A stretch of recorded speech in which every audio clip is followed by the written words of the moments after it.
La patología entonces aparece cuando hay una alteración, ¿sí?, del ser ontológico del hombre. Ya en el 42, por eso hay que tener cuidado con el tema de la fecha, porque siento estas terapias se consolidan entre los 50 y los 60 aproximadamente. Ya Wiesbacher, sí, de hecho los movimientos existencialistas son un poco anteriores que los americanos. Wiesbacher en el 42 ya presenta todo su sistema, ¿no? Y los filósofos de los que él parte, los conceptos filosóficos que él toma, son básicamente, como dijimos ya, de Martin Heidegger y también de Buber y también de algunos de Husserl.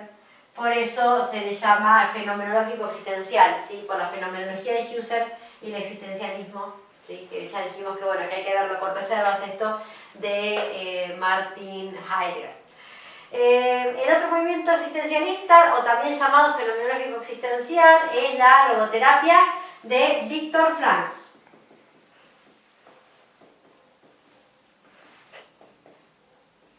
Viktor Frankl es también psiquiatra, sí, ambos son psiquiatras. Otra vez el tema de la psicoterapia como, digamos, como patrimonio de los psiquiatras. Fíjense que hasta ahora estamos nombrando todos médicos. Es psiquiatra, se recibe antes de la década del 30, ejerce durante unos años psicoterapia, como psiquiatra, mejor dicho, en el hospital, en un pabellón de suicidas, en un hospital psiquiátrico de Viena, en el único que permitía judíos. Digamos, ya estaban estas cuestiones antisemitas hacía ya mucho tiempo, instaladas en la Alemania de principios del siglo XX. Él ya empieza a sufrir de alguna manera las repercusiones, las implicancias y las consecuencias de estas legislaciones alemanas con respecto a los derechos que tenían los habitantes judíos o los ciudadanos judíos, ¿sí?, de la Alemania de ese momento.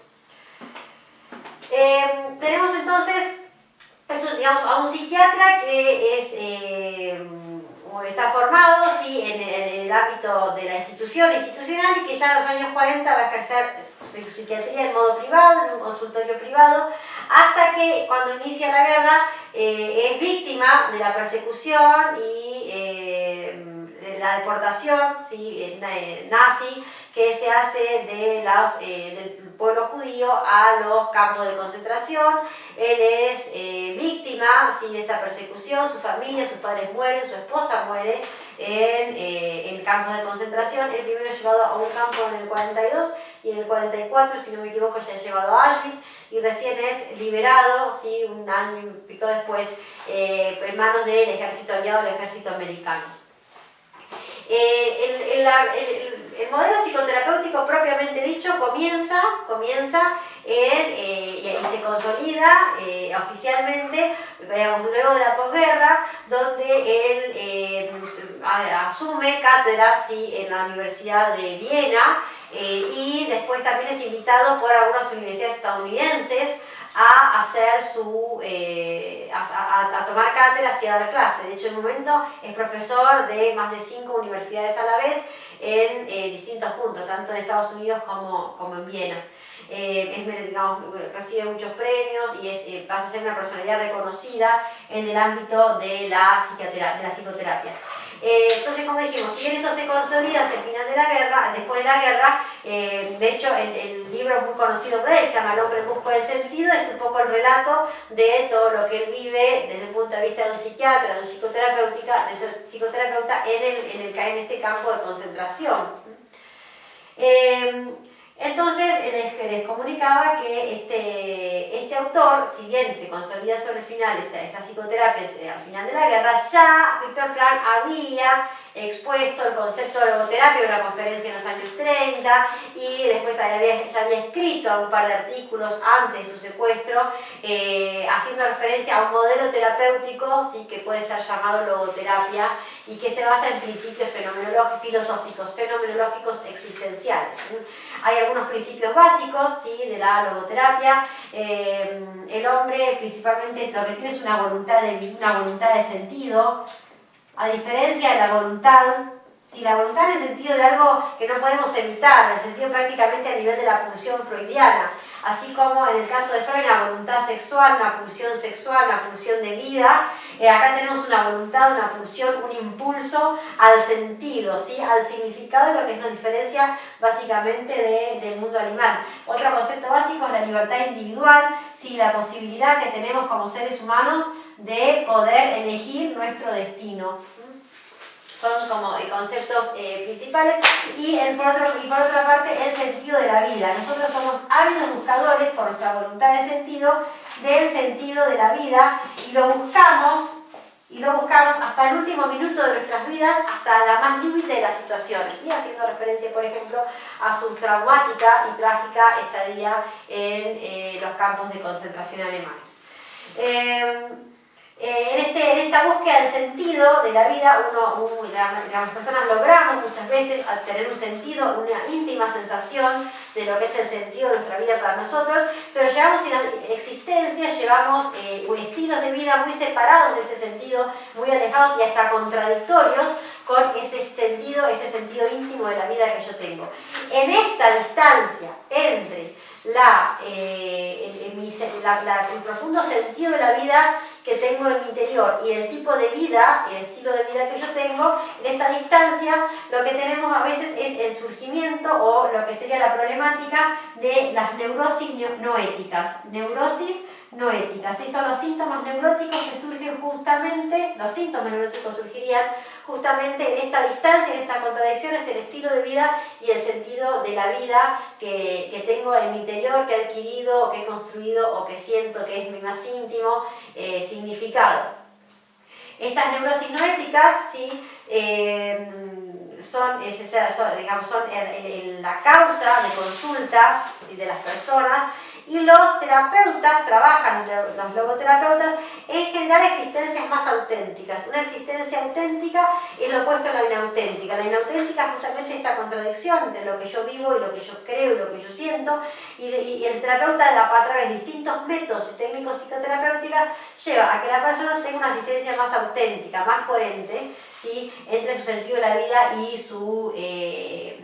y su estilo de vida. Pero para eso se presupone como factum, sí, conceptual o filosófico, que hay una libertad individual y que todos podemos elegir. Este sería un poco el panorama europeo de estos dos grandes movimientos que son los más conocidos. Vamos a pasar ahora a lo que serían las terapias humanísticas, ¿sí? Propiamente dichas, que son el movimiento americano. Entonces ponemos el movimiento americano, ¿sí? Las terapias humanísticas, y ahí tenemos, como ya habíamos dicho, varios, que entre los que está la terapia centrada en el cliente, de Carl Rogers.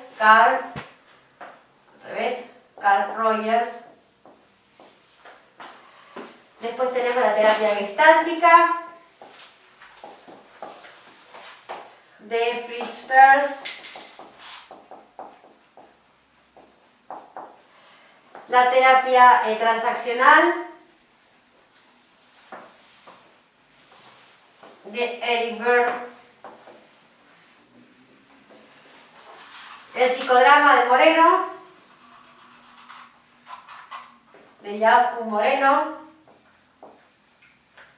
y después las terapias corporales. Sí, que hay varios autores. Podríamos nombrar la psicoenergética como la más conocida, pero no, digamos, hay muchas, pero no hay ninguna que sea muy, muy conocida. Bien, ¿de qué se trata entonces estos movimientos? Tenemos, digamos, ya, como le dije, algunos, si bien, como digo siempre, se consolidan ahí hacia la década del 50, ya hay trabajos de Rogers anteriores, y ya en la década del 40 Rogers publicó un par de trabajos en referencia a su modelo terapéutico. No es la misma situación la de Carl Rogers que la del resto de los terapeutas. A diferencia del resto, ¿sí? La mayoría son psiquiatras, Carl Rogers es académico, sí, es universitario y desarrolla investigación empírica, no al modo conductual de laboratorio, pero sí es cierto que desarrolla investigación empírica sobre su modelo terapéutico en el ámbito universitario que él trabaja, que es la Universidad de Ohio. Digamos, no solamente que investiga, sino que desarrolla métodos de investigación en psicoterapia bastante novedosos, como por ejemplo el hecho de grabar las sesiones, de grabar los audios de las sesiones y poder analizarlos e investigarlos después, ¿sí? Cosa que llega, por ejemplo, esa técnica hasta nuestros días. De hecho, ese es uno de los legados, ¿sí?, de Rogers, ¿sí? La cuestión, por ejemplo, de investigar en psicoterapia, por otro hecho de grabar las sesiones, fue uno de los primeros terapeutas que tuvo este tipo de intervención.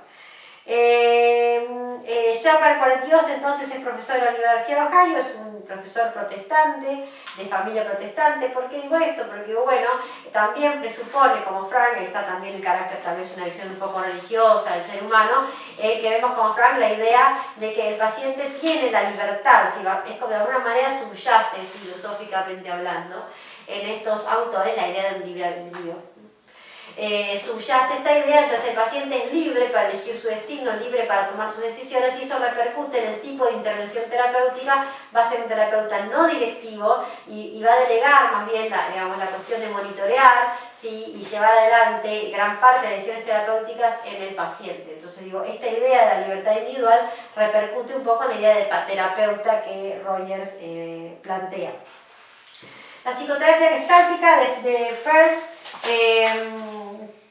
Tenemos supuestamente, como ya dijimos temprano, supuestamente sí es el modelo psicoterapia, es el modelo psicológico o la psicología de la Gestalt alemana, pero como ya hablamos al principio, esta influencia es un poco discutible, pero él mismo se pone este nombre haciendo referencia a la psicología de la Gestalt, pero dijimos que en este caso sería un homólogo al caso de las terapias cognitivas. Si bien está el nombre y la intención de tal vez legitimar el modelo terapéutico en un sólido modelo psicológico, lo mismo pasa con las terapias cognitivas, no es el caso, ¿sí? Y lo único que tenemos es una acercación terminológica, Gestalt, ¿sí?, y una, digamos, intencional, ¿sí?, esta acercación terminológica no es casual, y algunas ideas vagas, generales, muy difusas, respecto al concepto de totalidad y de generalidad, que se aplican, de última, digamos que él trata de forzar estos conceptos que en realidad son del campo perceptual para aplicarlos en el campo clínico, pero no es más que un forzamiento por un lado, y por otra parte digamos, flexibiliza tanto los conceptos que es por eso que los puede forzar, pero en esa flexibilización deja de ser leal y fiel a las verdaderas y nucleares concepciones de los psicólogos gestálticos del tipo de Wertheimer, Kohler, Kafka, etc. Lo interesante de Peirce es que, bueno, tanto Peirce como Berg en realidad empiezan su formación en Europa y son también psicólogos, digamos, terapeutas que emigran, ¿sí?, del continente a Estados Unidos escapando de las consecuencias de la guerra. Así que lo vamos a tener en la institución psicoanalítica de Berlín. ¿Se acuerda la institución que había armado Abraham para atender pacientes y que funciona de alguna manera como una especie de clínica con consultorios externos? Bueno, Peirce se forma allí junto a autores tan conocidos como ustedes saben, como Erich Fromm, como Karen Horney, que también emigran a los Estados Unidos, y de hecho Fritz Peirce es paciente de Karen Horney, ¿sí?, es analizado por Karen Horney. Y por último vamos a tener a Berg, que también huye, ¿sí?, de Europa a Estados Unidos. En el caso de Peirce, primero pasa por Sudáfrica, después termina en Estados Unidos. Eric Berg va directamente a Estados Unidos. También es psiquiatra, ¿sí?, como en el caso de Peirce, también es psiquiatra, y es muy amigo de Fritz Peirce. De hecho, comparte algunas técnicas, como en juegos gestálticos, hay varias técnicas en común, y estos dos modelos son muy parecidos, más que nada en la cuestión técnica. Por último tenemos al psicodrama, sí, de Jacob Moreno, que podríamos decir que cronológicamente es uno de los primeros, porque en los años 30, fíjense que hasta ahora no habíamos nombrado nada en el 30. En los años 30, entre el 25 y el 30, Moreno empieza a experimentar con lo que son dispositivos de terapia grupales. Y en este sentido es novedoso y es el mayor legado que tenemos de Joachim Moreno hasta el día de hoy. Él empieza a trabajar con probar con esto de terapia grupal. ¿Con qué técnicas? Si no tenemos técnicas, las técnicas psicoanalíticas no nos sirven para el grupo. ¿Con qué técnicas podemos abordar el grupo? Bueno, con técnicas de entrenamiento teatral, ¿sí? Con técnicas de teatro, con técnicas de catarsis emocional que se usan en el arte y en el teatro. Él empieza a experimentar con esto, técnicas tan novedosas como por ejemplo la silla vacía, ¿sí? Que consiste por ejemplo en una ronda dejar una silla vacía y imaginar que ahí hay alguien y al que uno se tiene que dirigir y decirle a esa persona todo lo que uno tiene ganas de decirle. Puede ser, por ejemplo, un familiar que falleció y que ya no está y que nos quedamos con cosas para decirle, o un jefe con el que no nos animamos a hablar y de pronto tenemos ganas de gritarle, ¿sí? Esta cuestión de desahogo, de la catarsis emocional, de poder finalmente sacarnos de encima todo aquello que nos ha quejado de una vez por todas, ¿sí? Estos son técnicas de teatro, técnicas catárticas que Moreno incluye en un dispositivo que arma que se llama psicodrama, que, digamos, de alguna manera todavía tenemos algunos referentes individuales, ¿sí? de este modelo terapéutico. Por último tenemos las terapias corporales, se pusieron muy de moda un poco más tardíamente, entre los años 60 y 70, con un vago marco teórico, sí, un endeble modelo conceptual, pero se pusieron muy de moda por lo novedosas, y esto de centrar la terapia en cuestiones del cuerpo y en técnicas hasta de baile, de danza, de expresión corporal. Entre ellas tenemos, por ejemplo, el modelo bioenergético de Lowen, es uno de los más conocidos. Tal vez hay alguna que otra persona que ejerce este tipo de modelo. Digamos, se han puesto muy de moda, por muy atractivas, muy novedosas, muy interesantes, pero bueno, digamos, el edificio teórico es muy endeble, muy lábil, no hay ningún tipo de experimentación ni de trabajo empírico. Digamos, los términos son, los marcos teóricos sí son muy simples y no son terapias que hasta nuestros días lleguen de una manera pujante ni mucho menos. De hecho, prácticamente han desaparecido, pero han sido interesantes a lo largo de, como novedosas en la historia de la psicoterapia. Entonces, ¿qué podemos decir como para cerrar este modelo psicoanalítico, este modelo humanístico existencial? Bueno, que aunque hay muy diferentes modelos autores entre sí, tenemos algunas cuestiones comunes, ustedes las van a tener en el texto, ¿sí? Algunos factores comunes, entre los que está, por ejemplo, la idea del factum de autonomía con respecto a lo social del mundo exterior. O sea, en todos estos modelos terapéuticos subyace la idea que el hombre es libre de elegir y que es libre de determinarse y que es libre para elegir su destino. Digamos, el factor de influencia, tanto social como intersubjetivo a nivel de la familiar, está muy disminuido. ¿Sí? La persona puede autodeterminarse, el consultante, y hacer un cambio en su vida más allá de las circunstancias externas. En ese sentido, digamos, es bastante opuesto, por ejemplo, lo que está pasando con las terapias sistémicas. El concepto de autorrealización, el hombre puede autorrealizarse, ¿sí? Él mismo puede llevar adelante su propio proyecto personal. El concepto de búsqueda de sentido, si bien específicamente es un término de Frank, pero lo comparten todas estas psicoterapias humanísticos existenciales, y la concepción global del ser humano, ¿sí? Esta idea de totalidad que de alguna manera se dice que se inspira en la terapia, en la psicología gestáltica, ¿sí? De alguna manera, allá de una manera muy general, ¿sí? Muy panorámica. Estas características comunes las tienen tanto en el texto de Feixas, no está citado de Los Angeles, pero en realidad son de Volcker, y también las tienen en el texto de Gris, las que están siguiendo el texto de Jürgen Gris. Ahí sí cita que son de Volcker y, digamos, no se adjudica a Gris la autoría de estas características comunes. Espero que la clase les haya servido. La idea también es que tengan solamente un panorama, un paisaje, como dijimos en el otro módulo, y que puedan localizar los movimientos, diferenciarlos entre sí, los distintos nombres, los autores y alguna referencia, como para una diferencia específica, como para hacer la distinción entre unos y otros. Bueno, nos vemos seguramente en otro video de estas clases virtuales.